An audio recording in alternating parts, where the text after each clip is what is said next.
Dinner dim, dinner dim dong, dinner dim ding daddy dong, dinner dim dong, dinner dim daddy jun dong, dinner dim dong, dinner dim dong, dinner dim dong. What happened? What almost happened? What should have happened? Affects what is happening now.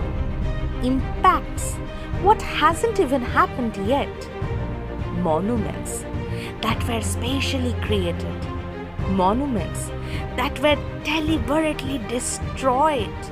Monuments that stood the test of time. Storytelling Education and Arts India Council presents MOM, Memoirs of Monuments. हमारी कहानी, हमारी धरोहर.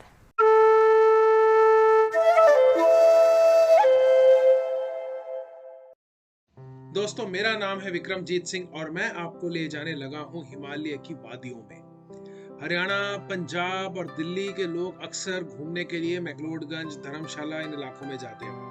पता नहीं इनमें से कितने लोगों को ये एहसास होता होगा कि जिस रास्ते से वो गुजर रहे हैं उस रास्ते पर एक ऐसा किला मौजूद है जिसने ना सिर्फ पहाड़ों के सबसे पुराने किले होने का सम्मान प्राप्त किया है, बल्कि ऐसे ऐसे हमले झेले हैं जिनको बयान करना भी मुश्किल है. कई लोगों का मानना है कि ये भारत में सिर्फ हिमालय ही नहीं बल्कि पूरे देश या हो सकता है शायद पूरी दुनिया में सबसे पुराना किला हो, क्योंकि वहाँ की जो लोकल कहानी है वो तो ये कहती है ये किला 3500 साल पुराना है और आज भी बरकरार है. हालांकि हमें कोई ऐसे आर्कियोलॉजिकल एविडेंस नहीं मिले हैं. आर्कियोलॉजिकल एविडेंस कुछ और बताते हैं, लेयर्स पे लेयर्स बनती गई तो पुराना कोई किला शायद जरूर रहा होगा. वक्त के साथ उसे थोड़ा बदल दिया गया, उसमें नए एडिशंस किए गए. पक्के तौर पर यह कह पाना बहुत मुश्किल है कि पहली बार यहाँ किला कब बना था. हाँ, ये जरूर है कि जो कटोच राजा है, कटोच राजपूतों ने इस किले को बनाया था और त्रिगर्त नाम का एक इलाका है जहां पर ये लोग राज किया करते थे.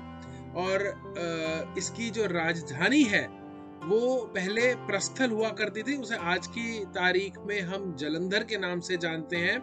फिर 1070 ईस्वी में इन्होंने नगरकोट को अपनी राजधानी बनाया जिसे अब हम कांगड़ा के नाम से जानते हैं. तो हम बात कर रहे हैं कांगड़ा के उसी किले की और त्रिगर्त की.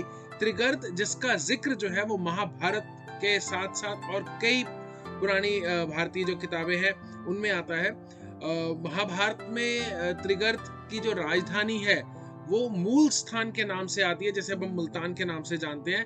और जो पंचनद के इलाके का जिक्र आया है ऋग्वेद में और बाकी वेदों में, उपनिषदों में, महाभारत में, पंचनद की जो 3 नदियां हैं वो त्रिगर्त से होकर बहती. तो पंचनद को अब हम पंजाब कहते हैं, तो पंजाब का ही आधा हिस्सा त्रिगर्त हुआ करता था. आगे चल के जलंधर की राजधानी बन जाती है, फिर वो कांगड़ा चली जाती है और वहां पर इसका बड़ा किला बन जाता है. उससे पहले अलेक्जेंडर यहाँ आ चुका है और अलेक्जेंडर के साथ हिस्टोरियंस ने रिकॉर्ड्स तो लिखे ही थे. तो उनमें जिक्र आता है कि त्रिगर्त के ऊपर राजा पुरु राज करते थे. अब सिकंदर और पोरस की लड़ाई, सिकंदर और पुरु की लड़ाई बहुत मशहूर है, तो हम जानते ही हैं. बौद्ध, जैन, यूनानी और संस्कृत विद्वानों ने इस जगह का जिक्र अपने कई रिकॉर्ड्स में किया है. क्लॉडियस टॉलमी जो ग्रेको रोमन मैथमेटिशियन हुए हैं जिन्होंने नक्शा बनाया दुनिया का, उन्होंने भारत के भी कई हिस्सों को उसमें शामिल किया, उसमें भी इस जगह का जिक्र आता है. बहुत ही ऊंची पहाड़ी पर यह किला बसा हुआ है जिससे इसको एक बहुत जबरदस्त स्ट्रेटेजिक एडवांटेज मिल जाती है. बहुत सारे राजाओं ने इस पर कब्जा करने की कोशिश की. फरिश्ता लिखते हैं कि जब कन्नौज के राजा रामदेव ने नगरकोट और कुमाऊं पर हमला किया तो इस शर्त पर दोनों राज्यों को बख्श दिया कि वो अपनी बेटियों की शादी उससे कर देंगे. तो सिर्फ ऐसा नहीं है कि किले के अंदर राजा आकर बैठ गया तो बस अब इस जगह को कोई जीत ही नहीं सकता. किले को घेर लिया जाता था और फिर राजा को शर्तें माननी पड़ती थी. ऐसे हमारे पास कई उदाहरण है. इस किले को भेदना बेशक कितना भी मुश्किल हो, लेकिन वो ये लोगों को, आसपास के लोगों को परेशान करके और अंदर जो लोग हैं उनका रसद पानी बंद करके यहाँ पर थोड़ी सी टेंशन क्रिएट कर दी जाती थी. किला इतना अभेद था कि मोहम्मद बिन तुगलक की ताकतवर फौज भी उसके सामने छोटी पड़ गई थी. लेकिन उसका जो भाई है फिरोज शाह तुगलक, जब वो यहाँ आता है और आगे चल के फिर शेर शाह सूरी आता है तो वो किसी तरीके से किले में घुसने में कामयाब हो जाते हैं। 1556 में कांगड़ा के जो राजा थे, राजा धर्मचंद, उन्होंने बादशाह अकबर के साथ एक ट्रीटी कर ली और ये कहा कि जी हम आपको ट्रिब्यूट दिया करेंगे, आप हमें परेशान ना करें, कांगड़े का किला भी हम छोड़ रहे हैं, हम किले के अंदर भी नहीं रहेंगे, हम अलग रह लेंगे। तो कांगड़े का किला जो है उसपे कोई बैठा नहीं हुआ था। लेकिन अकबर के बाद जब जहांगीर आता है तो जहांगीर कहता है कि ये तो किला बहुत खास है, ये तो मुगल रियासत का हिस्सा होना चाहिए। तो उसने जाकर इस किले के ऊपर कब्जा कर लिया और एक फॉर्मल तरीके से कांगड़े के किले को मुगल एम्पायर का हिस्सा बना लिया। अब तक यहाँ पर हिंदू जैन मंदिर तो थे ही, अब एक मस्जिद भी शामिल कर दी गई। वक्त बीतता गया, मुगल बादशाह जो है वो बहुत कमजोर हो गए। तो एक वक्त ऐसा आता है जब दिल्ली के ऊपर भी सिखों का कब्जा हो जाता है और उस समय 1783 की ही बात है। उसी समय कांगड़ा के जो राजा है संसार चंद द्वितीय, इन्होंने एक सिख मिसल है कन्हैया, वहां के राजा जय सिंह के साथ मदद लेकर उनसे आसपास के इलाकों को जीतना शुरू कर दिया। तो जैसे जैसे वो एक्सपैंड कर रहे थे, इधर जो इलाका था कांगड़ा का वो आता था मुगल गवर्नर सैफ अली खान के पास। तो सैफ अली खान की भी मौत हो जाती है। सैफ अली खान का जब बेटा गद्दी पर बैठता है और उस समय कटोच और कन्हैया राजा जो है ये बढ़ते चले आ रहे हैं, तो उसके बेटे को लगता है कि भाई मुझे तो ये मार देंगे। तो वो क्या करता है, वो चुपके से राजा जय सिंह के साथ एक डील कर लेता है, सीक्रेट डील, और उनको ये बोलता है कि अगर आप मुझे यहाँ से जाने दो तो मैं कांगड़े का किला आपको दे दूंगा, क्योंकि देखा जाए तो दस्तावेज के हिसाब से कांगड़े का किला अभी भी मुगलों के पास है, यानी मेरे पास आया हुआ है, तो वो मैं आपको दे दूंगा। राजा जय सिंह कहते हैं भाई ठीक है। उन्होंने उससे संधि कर ली, उसको वहां से जाने दिया और कांगड़े का किला ले लिया। तो जी संसार चंद जी को ये बहुत बुरा लगा। उन्हें लगा कि भाई कांगड़े की तो रियासत हमारी है, ये किला तो हमारे पूर्वजों का है, तो ये कन्हैया मिसल इसे क्यों लेकर बैठ गई, जबकि वो तो हमारे दोस्त हैं। तो ये तो हमारे साथ गद्दारी हो गई है। वो सीधे पहुंच जाते हैं शुक्र चकिया मिसल के पास, जहां पर राजा महासिंह, महाराजा रंजीत सिंह के पिताजी वो है, और उनसे मदद ली जाती है। उनके साथ महाराजा जस्सा सिंह रामगढ़िया जो दिल्ली फतेह करके वापस अमृतसर आ चुके हैं, उनसे भी मदद मांगी जाती है। तो जस्सा सिंह और महासिंह जो है वो जाकर कांगड़े का किला कन्हैया मिसल से छुड़वा लेते हैं और बाद में आपस में इनकी बैठकर एक संधि कराते हैं। तो संसार चंद जी जो है वो उनको किला वापस मिल जाता है और कन्हैया मिसल वहां से हट जाती है।